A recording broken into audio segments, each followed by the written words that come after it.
namni qajeelaan akka mukameetti biqila hin tola akka gaattiraa Libaanoosii ooleen guddata isaan akka biqiltuu mana Waaqayyoo keessa dhaabamanii oobdii gooftaa keenya keessatti hin lalisu dulluma keessa iyyuu ija hin godhatu isaan yeroo hundumaa jiidha qabu hin lalisu siyye akkuma beektani waggaa kana keessa waa'ee guddachuu barachaa barsiifamaa lallabamaa ture isa gara xumuraatti finneerraa ergaa har'aatiin hin goolabna Waaqayyo immoo nu gargaara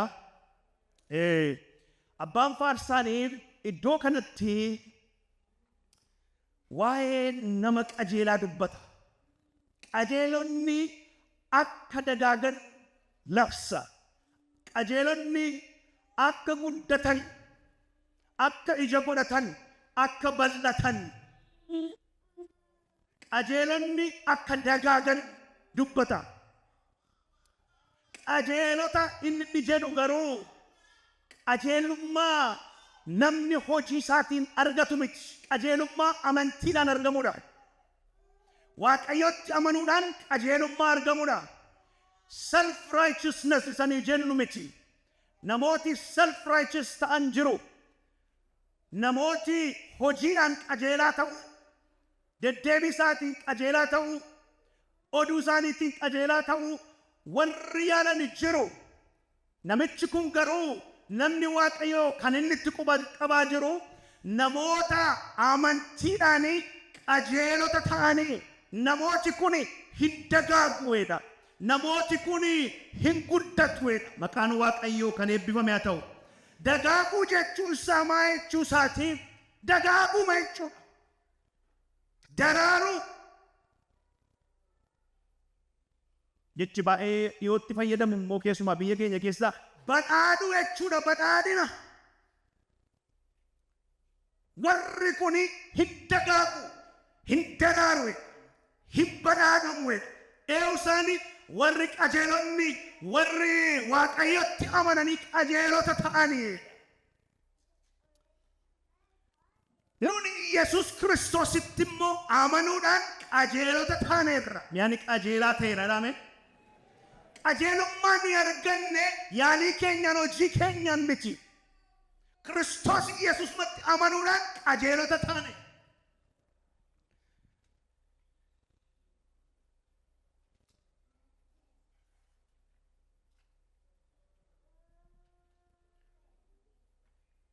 egaa Waaqayyotu kana qopheesse maal qopheesse karaa itti namni qajeelaa ta'u karaa itti namni Waaqayyoo wajjin sirrii ta'u karaa itti namni oobdii Waaqayyoo keessa seenuu danda'u karaa itti namni argamuu Waaqayyoo keessa lixuu danda'u kan qopheesse Waaqayyo karaa eenyu karaa ilma isaa Yesus Kiristoos karaa ilma isaa Yesus Kiristoos kana nuuf godhe maal godhe Waaqayyo akkuma biqiltuun biyyoo tokko keessa dhaabattee garuu nyaata ga'aa argachaa hin jirre goggogdu duudhaaf adeemtu akkuma namni sana ilaalee fuudhee buqqiseetu biyyoo gaarii keessa dhaqee dhaabu lafa bishaanii lafa mineraalii gaarii keessa dhaqee dhaabu akkuma kanaa Waaqayyo karaa ilma isaa Yesus Kiristoosii biyyoo cubbuu keessa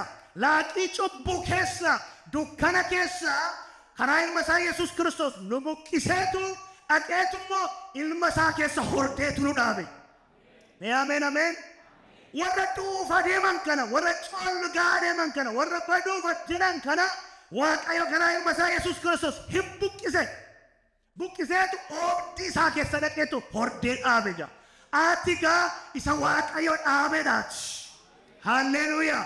Wanti Waaqayyo dhaabe immoo hin du'u. Wanti Waaqayyo dhaabe immoo hin gogu.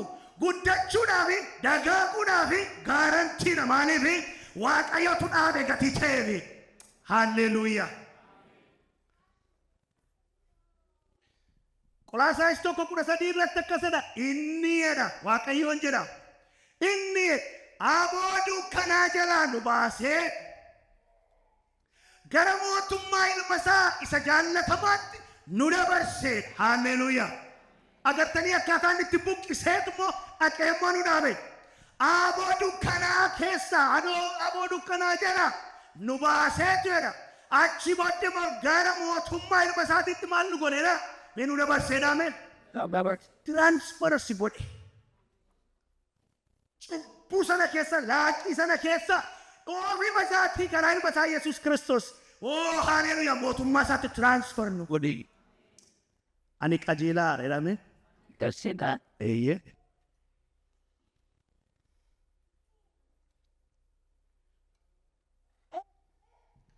Egaa abbaan faarsan kan dubbatu qajeelota warra akkasii ilaallata.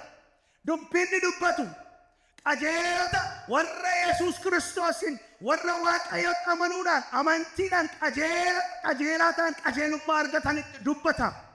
Namni qajeelaan akka muka meexxii biqila hin tola. Akka gaattiraa Libaanos ol hin guddata. Ol hin guddataa.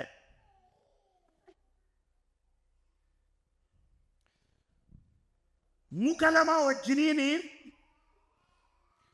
qajeelota warra ta'an kana wal dorgomsiisa. Daawit. Muka lama. Muka meexxii fi muka gaattiraa Libaanos.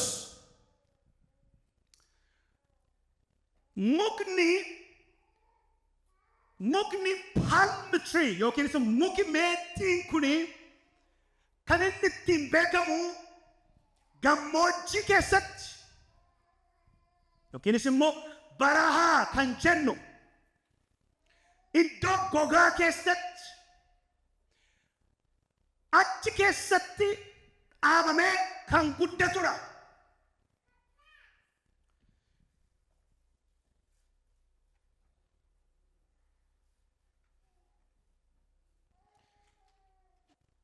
Ho'a cimaa jalatti qilleensa bubbee hamaa keessatti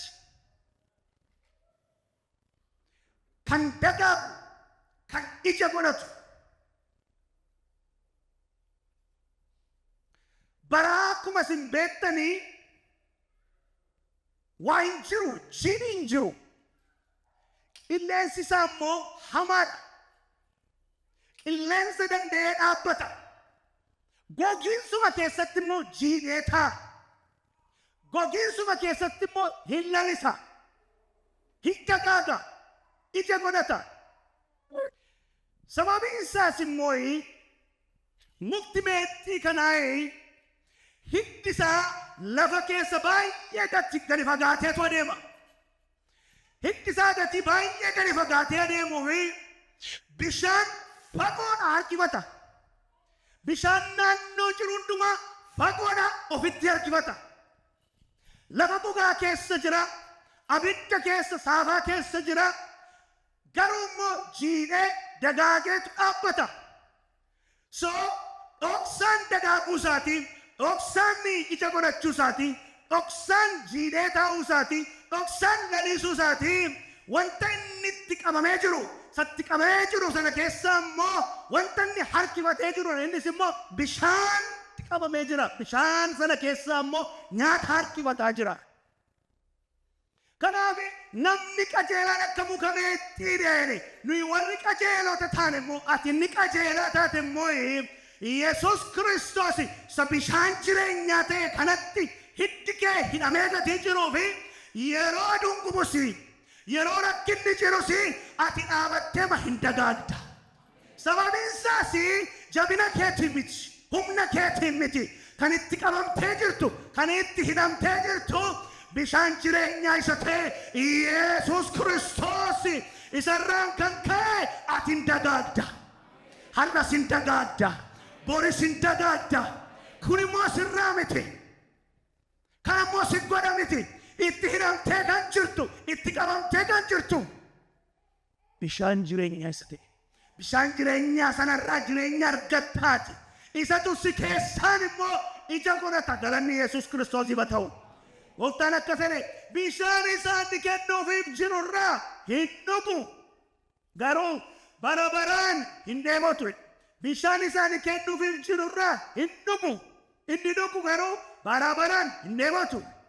Bishaan inni ani kennuufiif jiru isa keessatti burqaa bishaanii isa jireenya bara baraatiif burqu hin taa'u. Haalleluuyaa.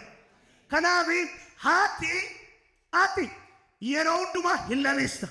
Sababiin isaas immoo maalinni Yesuus Kiristoositti qabamtee jirta. Yesuus Kiristoos isa bishaan jireenyaa ta'e. Namni bishaan jireenyaa kanarraa dhuguudha dubartittii Samaariyaadhaani. Inni bara baraan maalin ta'eedha? Hin dheebotuudha mee? Hin dheebotuudha. Maalaan kun cichiruuf jedha. Isinuu sagaleen keessatti dhaga'amu.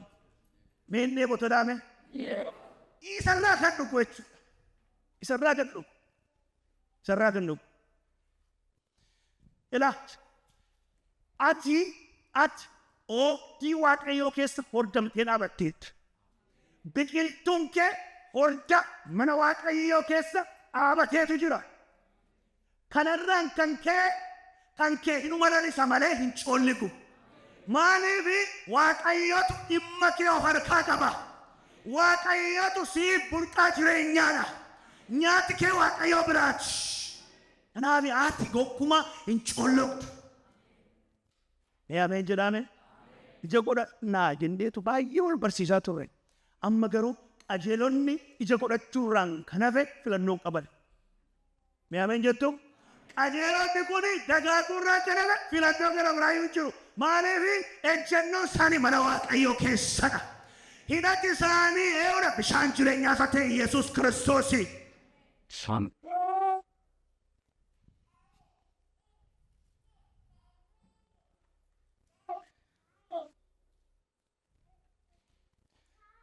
Raajii Isaayaas keessatti akkas jedha. Ani Waaqayyo yeroo hundaa isin nan gaggeessa. Lafa gogaa keessatti iyyuu isin nan quubsa. Mee ameen ameen jedhame? Namummaa keessanis nan jabeessa. Yommus isin akka iddoo dhaabaa isa yeroo hundaa bishaan qabu. Isa yeroo hundaa bishaan qabu iddoo dhaabaa sana. Akka burqaa bishaan isaa hin hir'annes hin taatu eti. Abeet abeet abeet. Namni qajeelaan akkas. Ameen. Kanaaf ergaan koo gabaabamatti maadha beektu warra. Namni wanti si dhaabuu danda'u hin jiru. Inuma dagaagdaadha. Egaa ollaa keessatti naa himaate wanti si dhaabu hin jiru hin dagaagdaadhaani. Jabeessaatti maa waa miti. Harka keessan mirgaan ol fudhaati. Dhaadadhaa seexanni haa dhaga'u. Ati Yesuus Kiristoosin qajeelaadha. Ati qulqulluudha. Ija godhachuurraan kan hafe filannoo hin qabdooti. Dagaaguurraan kan hafe filannoo hin qabdooti. Mana Waaqayyoo keessa jiraattee moo harka Waaqayyoo irra teessee moo isa jireenya ta'e Yesuusitti hiddi kee hidhatee moo ati dagaaguurraan kan hafe filannoo hin qabdooti. Mee wanti na dhaabu hin jiru jedhame.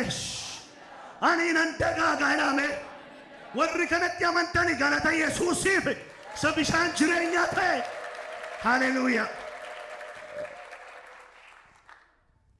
Gara biraa immoo gaattiraa muka gaattiraa Libaanos jedha. Baay'een keessan beektu kana. Muka gaattiraa Libaanos. Kan inni itti beekamu muki gaattiraan kun Middle East keessatti argama. Tarkii keessattis ni argama. Kan inni itti baay'ee beekamu jabina isaaf cimina isaatiin beekama. Akkasumas immoo urgaa gaarii qaba. Kanaaf Daawitis Solomoonis gaafa mana qulqullummaa ijaarani yeroo lammaffaadhaafis Izraan faasii mana qulqullummaa yeroo ijaarani muka gaattiraa kana fayyadamani. Muki gaattiraa kun cimaadha. Muki gaattiraa kun jabaataadha. Muki gaattiraa kun immoo yoo jiraatee fi otoo harkitanii natti tola wanta inni fakkaatu. Muki gaattiraa kun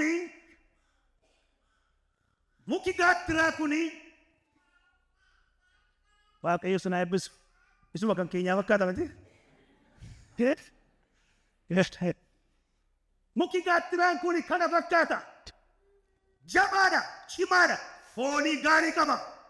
Solomoon fa'aa Daawit fa'aa muka kana kan isaan itti fayyadamanii dagaleedha. Dagalee utubaa godhaniitu itti fayyadamanii maaliif cimaa gadi ta'e hin cabu. Iddoo isaa hin gadhiisu. Manni kun ittiin ijaaramee mana qilleensi diiguu danda'u miti. Kanaaf egaa Daawiti namni qajeelaani akka muka gaattiraa Libaanos hidhaa'edha. Sababiin isaas immoo inni qajeelaan suni harka Yesuus Kiristoos mana Yesuus Kiristoos keessa gatii jiraatuuf inni yeroo hundumaa jabaateetu dhaabbataa'edha. Dhoksaan jabina isaatii immoo Yesuus Kiristoosidha. Waan adda biraa miti. Kanaaf ati inni qajeelaan kun akka cabduuf si dhaabe miti Waaqayyo. Waaqayyo wanta inni dhaabe hin cabu akkuma inni sila jenne hin gogu enne. Wanta Waaqayyo dhaabe hin laafu. Wanti Waaqayyo dhaabe hin gogu. Wanti Waaqayyo dhaabe bubbeen dhufee hin diigu. Ati nama qajeelaa nana Waaqayyo nama cimaa godhee si dhaabeera.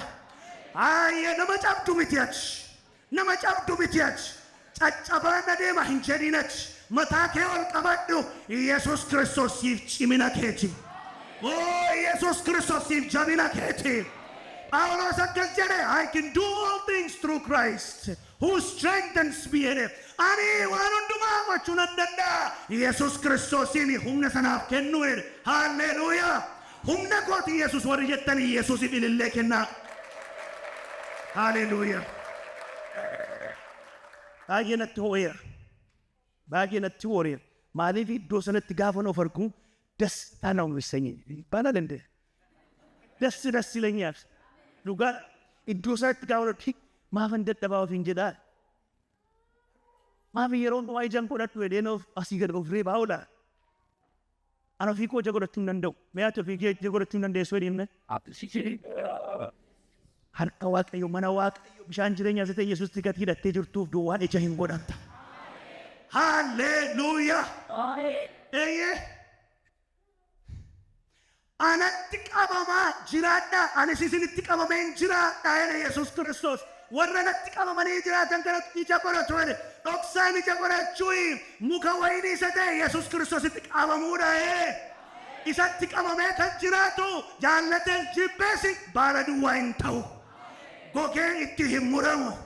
Ija godhatee ija jabbuu godhatee hin lalisee fagoodha ilaalanii itti goruyee fagoodha ilaalanii dhufanii irraa jiratanii nyaatu'ee dhoksaan milkaa'u keetii dhoksaan dagaaguu keetii Yesuus Kiristoos muka jireenyaa sasiif ta'e abbaan koo immoo gaardinariidha jedhe inni immoo gaardinarii jedhe isatu itti qota.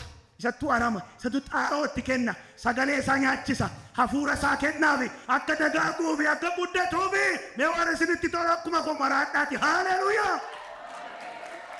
Hallelujah.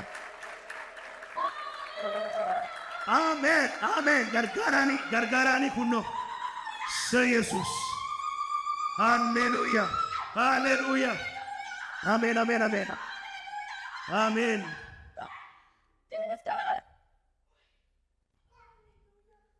Kanaaf egaa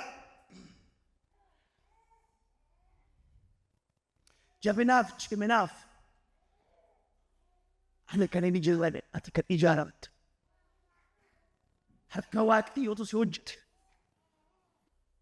harka Waaqayyo baay'ee keessa Waaqayyo ija isaa sirra kaateetu baay'ee keessa Waaqayyo yaadaan si qabeetu Waaqayyo kun si waamee Ofisa qajeelaa si godhee ofiisaas immoo ulfinaan si ga'uudhaaf jira.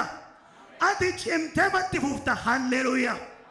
Ati cimteematu itti fufta. Ati nama filatamtedha. Waaqayyootu si filate. Ana si filate miti. Namumti dura caalu tokko gaafa maqaanu dhahee ofitti nu waamu maqaanu dhahee waa jedhu akkam gammanna akkam nutti tola. Inni maqaanu dhahee inni nu filate ilma isaa Yesuus Kiristoosii yaadaan nu qabee oobdii mana isaa keessa qajeelummaa Yesuus Kiristoosiin nu uffisee nu dhaabee Yesuus Kiristoos haa eebbifamu. Qajeelummaa isaa sitti uwwise. Martin Luther waa'ee qajeelummaa waan nama dubbata. Passive righteousness and active righteousness. Isa darbe cubbuu dhala namaa hundumaa ofirratti fudhatee fannoo irratti ol ba'ee adabbii dhala namaa hundumaa fuudhe. Kan koof kan keessa ofirratti fudhate. Achi booddee immoo isa gara fuulduraafis immoo cubbuu dhala namaa hundumaaf hin du'e. Al tokkichi. Cubbuu dhala namaa hundumaa fuudhee ofii isaa dagatii kaa'e. Achi immoo qajeelummaa isaa qulqullummaa isaa immoo Waaqayyo Abbaan isa kan ilma isaatii sana fuudheetu warra kan isaanii keessa hordee dhaabe. Qajeelummaa nu uwwise Yesus. Kanaaf Phaawulos isin Kiristoosiin akka maaliitti uffattanii tole? Maal isiniin galle fakkaata? Akka uffataatti uffatanii tole. Uffatanii uffannee deemnu qajeelummaadha. Qulqullummaadha. Yesus Kiristoos qulqulluu gatii ta'e. Kan isaa uffannee deemna malee kan keenya miti. Kan isaa hidhannee deemna malee kan keenya miti. Kan keenya moofaa baansaadha. Qajeelummaan isaa nu keessa gatii jiruufi qajeelummaa isaa gatii uffannee jirruufi wanti nu dhaabu hin jiru numa dhagaagna. Wanti nu dhaabu hin jiru numa dhagaagna. Hindagaagda.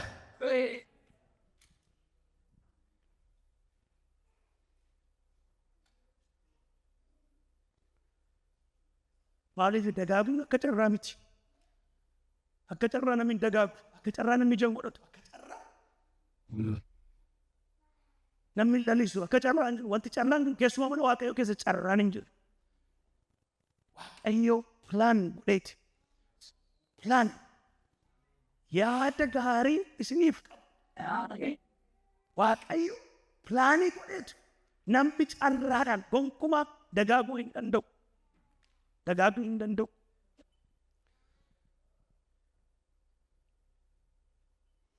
Kunuunsaa harka Waaqayyoo keessa. Barkoo Waaqayyoo keessa. Mana Waaqayyoo keessa. Oobdii Waaqayyoo keessa gatii jirtuuf Waaqayyootu siif hojjeta gatii ta'eefi hankee inuma dagaaga. Carraan miti ilaana hubadhaa. Carraadhaan miti. Namoonni tokko carraa seena gaafa nuuf milkaa'u.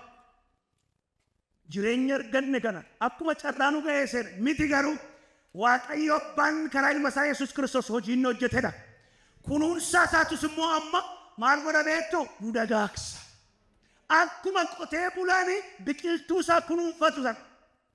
Akkuma kana Yesus Kiristoos nu kunuunsifata. Nu immoo ija godhanna. Ija godhachuun dirqama.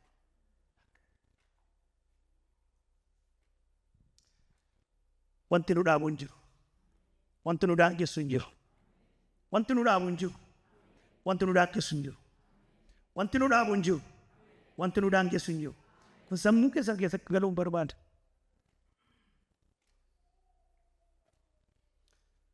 Haala kee ilaaltee kan of daangessite.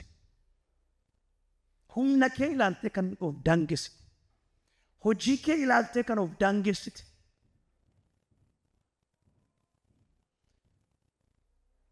Waaqayyo Waaqni jiraataan har'a dubbii isaatiin akkasiin jedha. Ani gatiin mana koo keessa si dhaabeef hin daangeffamtu siin jedha. Kun dubbii Waaqayyooti. Kun dubbii Waaqayyooti. Kanaaf ati dadhabaa miti. Ati kufaa miti. Kanaaf ati hin colleektu.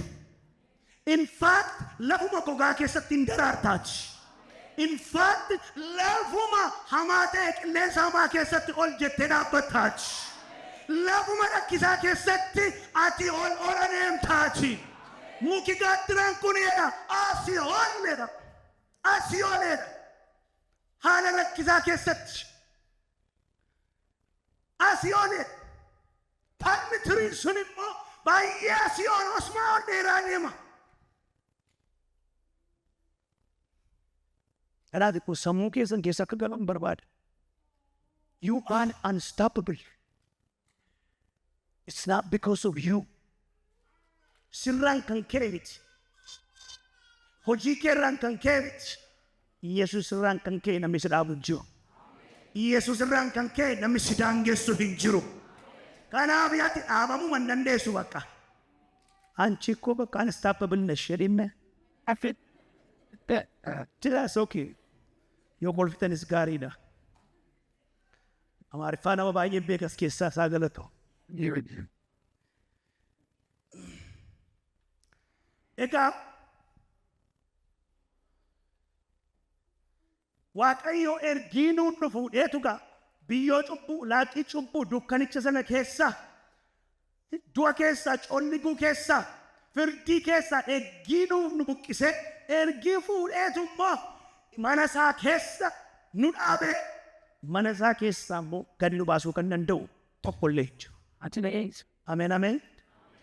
Iddoo ammati jirtu kuni waaqayyotu jira. Waaqayyotu jira. Waaqayyotu iddoo kana si dhaabe. Ameen ameen. Ila Itoophiyaa jiraadhu Ameerikaa jiraadhu iddoo kamiyyuu dhaqii jiraadhu gatii ati harka waaqayyoo keessa jirtuu fi gatii ati mana waaqayyoo keessa jirtuu fi yeroo hundumaa argamuu waaqayyo si wajjiniin jira. Yeroo hundumaa harki gaggeessan waaqayyo si wajjiniin jira. Sababiin isaatu isatu hordee si dhaabe.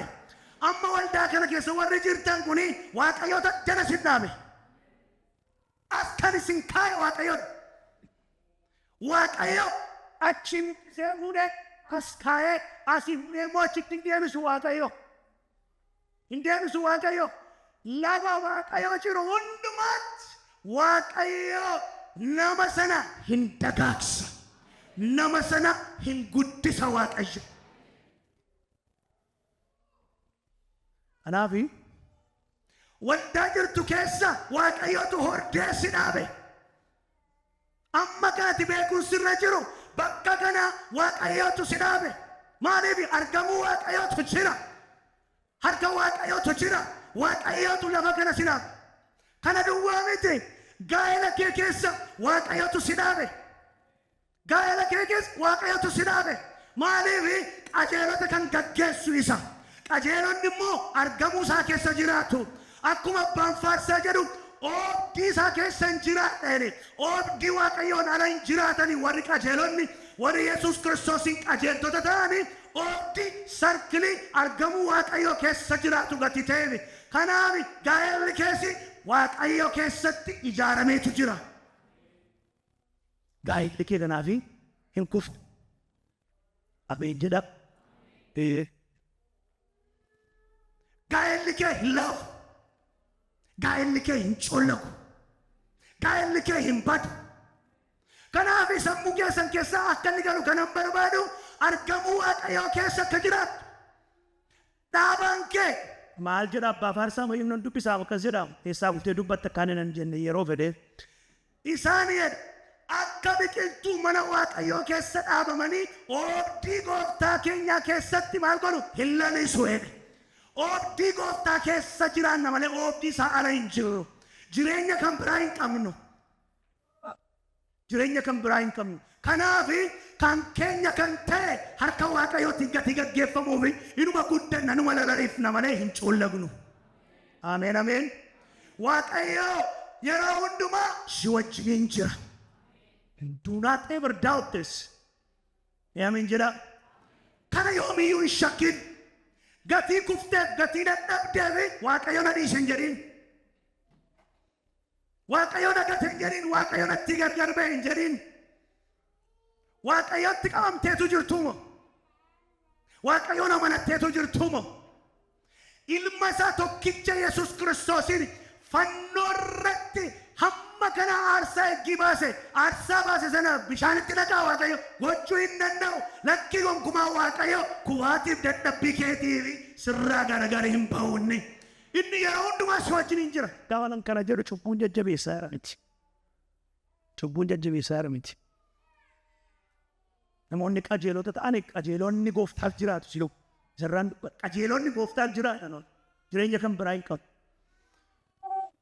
Akkuma macaafni jedhu immoo qajeelaan si'a torban kufee hin kaa'edha. Hin kufuun jira ka'uun jira. Yeroo kufnu garuu waaqayyo darbatee bakka si olitti nu gate wayyoo naa dhume. Qalbii sitti fakkaatee wanti waaqayyo baase. Qalbii sitti fakkaatee fannoo sana irratti wanti gooftaan ta'e otuu dhukkubuuni.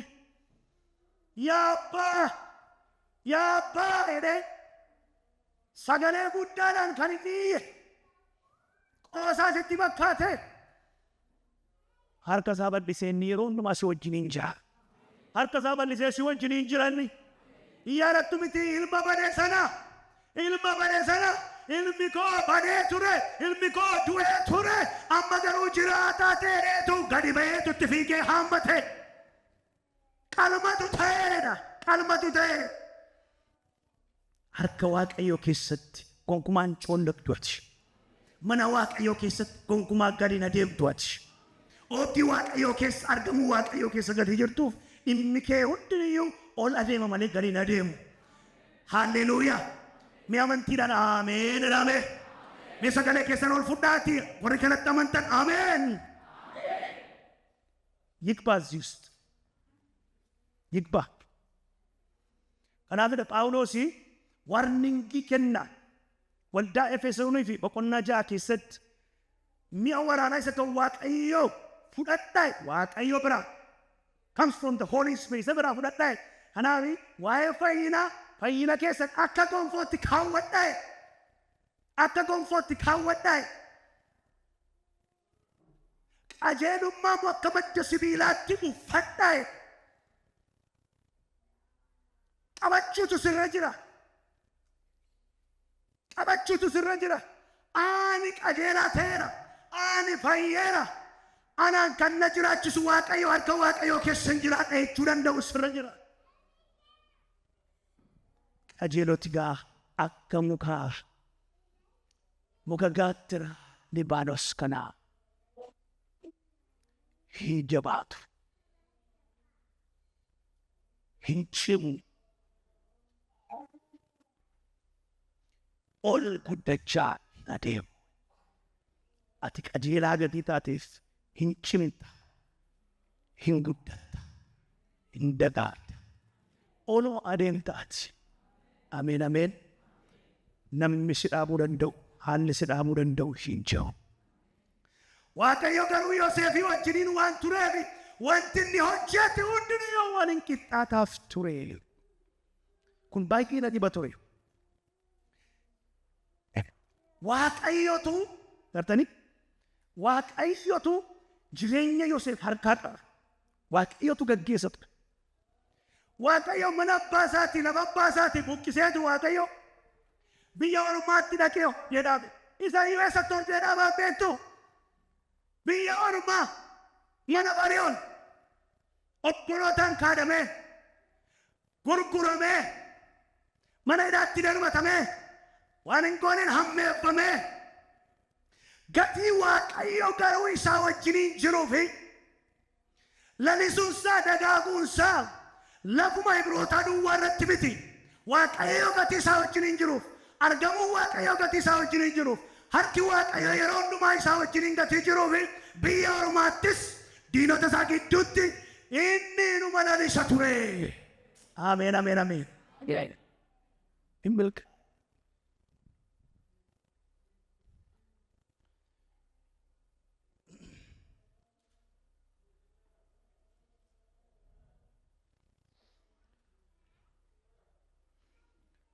Salamaffaa dubbadheen xumura deeqaa mana dubbadhee.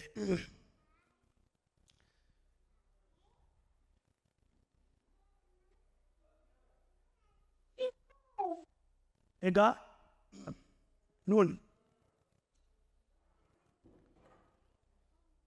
wanti nu dhaabuu danda'u tokko illee hin jiru. Wanti nu daangeessuu danda'u tokko illee hin jiru.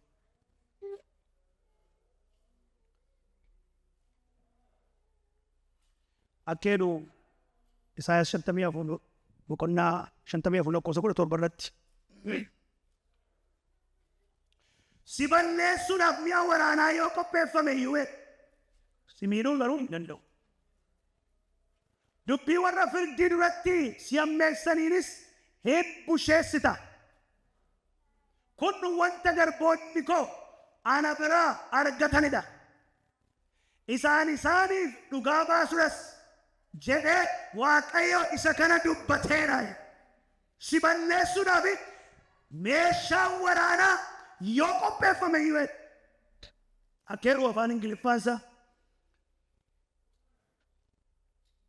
no weapon formed against you shall prosper. Jechi prosper jedhu kuni inni kan keenyaa yoo qopheeffame iyyuu si miidhu. jechi prosper jedhu iddoo kanatti to succeed, to accomplish. Maal jechuudha? Inni seexanni qopheessu kun, inni seexanni hojjetu kun si balleessuudhaaf inni hin milkaa'u, inni galma hin ga'uudha. Kanaaf qajeelonni harka Waaqayyoon gatii gaggeeffamaniif meeshaa seexanni isaaniin balleessuudhaaf hojjetu tokko gonkumaa milkaa'uu hin danda'u, galma ga'uu hin danda'u. Gonkumaa successful succeedii gochuu hin danda'u. Maaliif seexana irratti aangoo kan qabu ilma Waaqayyootu nu wajjiniin gatee jiruufi. Kanaaf har'a seexanni yoo sitti boonqise kan isin dhibu hin qopheessu meeshaan jennee Waaqayyo. Hin qopheessaa kaleessa qopheessaa tureef kaleessa Waaqayyo bonuu injifatee nu dabarseera. Har'as qopheessaa jira. Booris darbee inuma qopheessa. Garuu Waaqayyo milkaa'ummaa isaa fesheleesseera. Kanaaf si dhaabuu kan danda'u jiru. Egaa isinitti dhima har'as kan si mormu mormituu seexanni hin kaafata. Mormituu nama hin kaafata. Mormituu qilleensa keessaan hin kaafata. Mormituu fagoodhaa miti dhiyoomaa kaafata seexanni. Mormituun kee yoo ka'eyyuu si dhaabuu hin danda'anis. Waaqayyotu karoora isaa fesheleessa.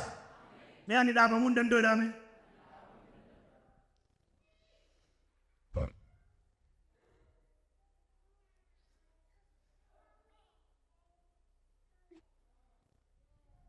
Why? Maaliif seexanni maaliif mormituu kaafata? Maaliif hadheessaa irratti kaafata? Maaliif diina irratti kaafata? Sababiin isaas wanta ati baattee jirtutu jira. Wanta si keessa jiru tokkotu jira. Waan gati qabeessa ta'e, gatiin isaa jabaa kan ta'e, gatiin isaa ulfaataa kan ta'e, gatii guddaatu sirra jira gatii ta'eef. Seexanni yeroo hundumaa si dhaabuudhaaf meeshaa waraanaa qopheeffata. Harki Waaqayyoo gatii si wajjin jiru garuu kan si dhaabuu danda'u hin jiru. Gooftaan si haa eebbisu. Itti hubattee isaa tokko.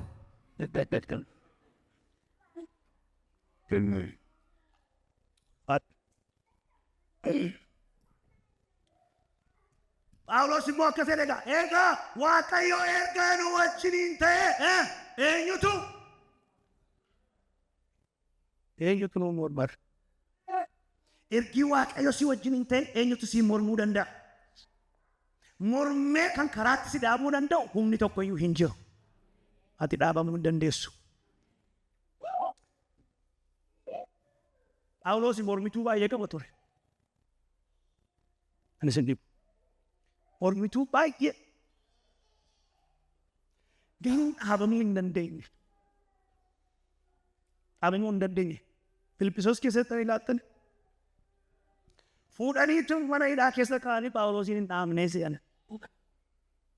Phaawulosin hin daangessinee se'an. Garuu Phaawulos mana hidhaa keessa taa'ee qabamuu hin dandeenye kan isisiibu. Dhaabamuu hin dandeenye, daangeffamuu hin dandeenye. Physically eeyyee hidhamee jira garuu. Hafuurri isaa garuu hidhamee jiru. Maaliif Waaqayyootu karaa ilma isaa Yesuus Kiristoos fuudhee hordee isa dhaabe gatii ta'e. Lafa Phaawulos dhabu hundumaa Waaqayyootu jira. Iddoo Phaawulos jiru hundumaa Waaqayyootu jira. Kan isa gaggeessu Waaqayyo. Pireezensii Waaqayyoo keessa deddeebi'a gatii ta'eef. Kanaaf meeshaa seexanni qopheessu hundinuu mormitoonni yeroo irratti ka'anii hundumaa galma ga'uu hin dandeenye. Achi keessa taa'ee warra mana hidhaa keessa kan isin dhibu wangeela fudhata.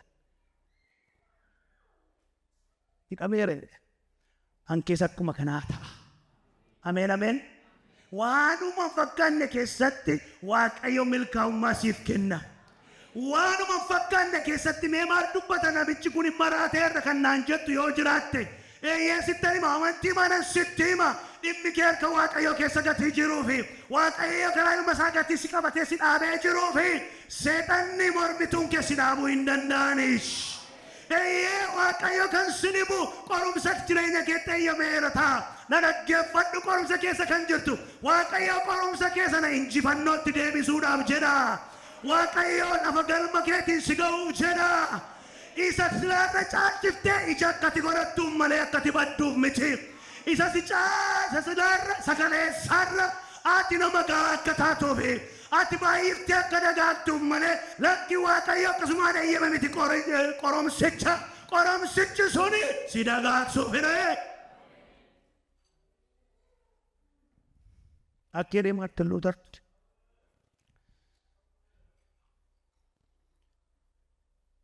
Even the devil is God's devil. Even the devil is God's devil. Maal jechuudha? Seexanni illee seexana Waaqayyooti. Hiikkaan isaa immoo gochi seexanaa daangeffamaadha. Waaqayyo kaayyoo isaa galmaan ga'uuf itti fayyadama. Abeet.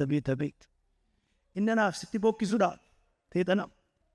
Seexana naaf sitti bokkisu sana Waaqayyo immoo kaayyoo sirraan qabu sana. Okay? Isa galmaan ga'uufi seexana itti fayyadama. Hallelujah. Kanaaf inni sitti galmaamu suni gonkumaa si dhaabuu hin danda'u. Gonkumaa na dhaabuu hin danda'u. Mee an dhaabbachuu hin danda'u jedhame? Bakka hin dandeessu. Isinillee hamaadhaaf gootanii ayyeena gurgurtanii turtanii brothers. Isinillee hamaadhaaf gootanii Waaqayyo garuu isuma diinni hamaadhaaf godhe san. Isuma haadha isaa gurgursiise sana immoo isa fuudhee jijjiireetu Waaqayyo ilaa durseetu isin dura sitti na erge sababiin isaas Waaqayyo lubbuu baay'ee oolchuu jedheetu Waaqayyo hojii diinaa fuudheetu kaayyoo isaatti jijjiiree garbicha isaa immoo hin dagaagse. Akkasitti hojjeta Waaqayyo. Hojii Waaqayyo akkas. Hin kadhanna.